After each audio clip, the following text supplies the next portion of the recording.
Oh! What's up, guys?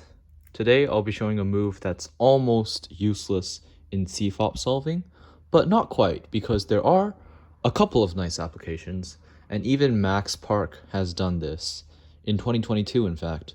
So yeah, E-slices, they're almost useless, but not quite useless. So here's my almost but not quite useless video about E-slices. And I've done them in solves and gotten really good times with them, so I really like them. But here is a reconstruction of Max Park doing them. And the scramble will be on screen and in the description along with the rest of the reconstruction. Of course, Reconstruction by Stewy. So the actual solution here is simple, but he does an E move to just speed things up a little bit. So for this cross, he does do white cross, but he starts it at this angle simply for finger trick reasons. So the red cross edge is already in place. So he does an R prime to insert the blue cross edge. He's still facing this direction. And then he does a D move to insert this cross edge. Now all of these are in relation to each other. And then here, instead of just doing an L to D prime, he does L U prime L, or from this angle, it's a wide R and then U prime L, simply to pair up this pair.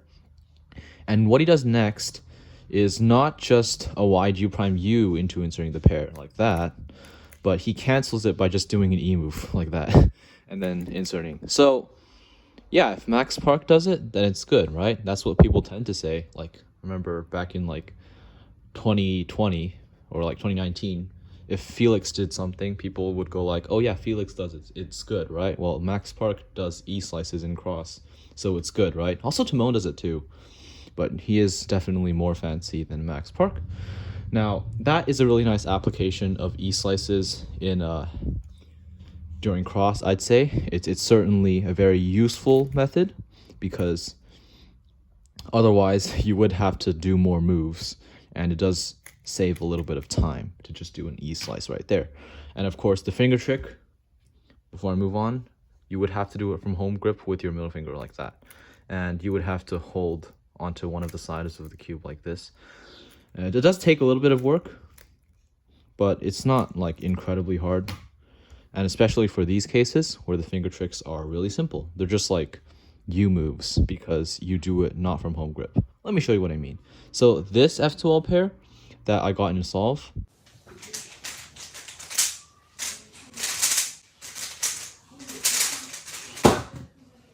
nice. See, this is why E moves are worth it. Like,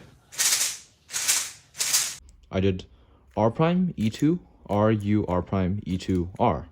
And it's just a really fast way to solve this pair that's pretty foolproof, because it's almost like R prime U2 R U R prime U2 R. It feels that way because it's just E2. And on modern hardware, it's so easy to do it that it just feels effortless. So especially on this YS3M and GAN 12 and all those other really nice options that you can get nowadays for decent prices, except for GAN cubes. But anyways, so yeah, if you just want an ALK for this angle, I'd say this is the best ALK. And for the front left slot, it's particularly nice because there is no way to solve this edge into the front left slot without somehow not breaking your edges. You would have to rotate here and do something like that or something like that to preserve your edges, right? But from this angle, you don't actually have to rotate, and this ALK is super fast. R prime, E, R, U, R prime, E prime, R. And make sure you're doing your middle finger and not your index finger, because middle finger is faster for E moves. It's the correct way to do it. So yeah, for this angle, I really like it. I do this one a lot as well. You ever just... And that was a sick transition into the last one. For this one, it's the least useful, I'd say. You might just want to rotate for this one, but I still like it because it does get the job done and faster than the other ones. I will also say that this is really nice to just skip OLL. All of these cases, if you just have everything solved on the top layer and you do this ALK, you'll get an OLL skip. So yeah, it also preserves the corner permutation of the last layer as well, so you'd be able to predict PLL very easily. So anyways, from here, R, E prime, R prime, U prime, R, E, R prime. And once again, just like the last one and the last two, you can do U2 or U variants by doing it from here or like from here. But like they aren't really that worth it in my opinion, because you can just do it from here and there's really no point in doing all three of them unless you're trying to influence your last layer somehow. But yeah, for this one you do want to do the first E move with your right index, and this is more like an S move actually. The reason you don't do middle finger is because it's just extra movement. Your index is already somewhat right here, so you can do it like that. So yeah, the reason I'm able to do these algs is, well, I just have good turning skills. And honestly, it gets to a point where learning any alg is easy. It's almost like, if you're a musician, you would know, like if you play any instrument and you get up to a certain level in technique where you can just like sight read everything, and if it's too hard, well, you can't sight read it, but you can still learn it very quickly. Like that's the type of thing I'm talking about.